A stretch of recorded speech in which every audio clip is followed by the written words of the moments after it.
அடடடடே, ஆனந்தி சிஸ்டரும் குமரன் மாப்பிளையும் ஒரே சாப்பாட ஒன்னா ஜோடியா ஷேர் பண்ணி சாப்பிட்டாங்களா? Super super super.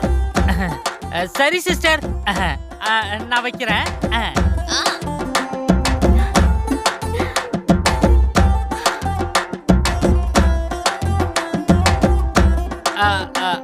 அம்மா, எனக்கு இங்க சாப்பாடு ரெடியா?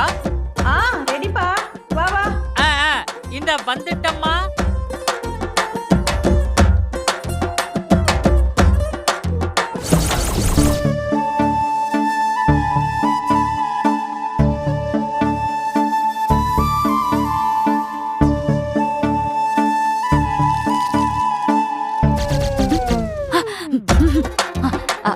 அப்படிலாம் எதுவும் நடக்காது இன்பா.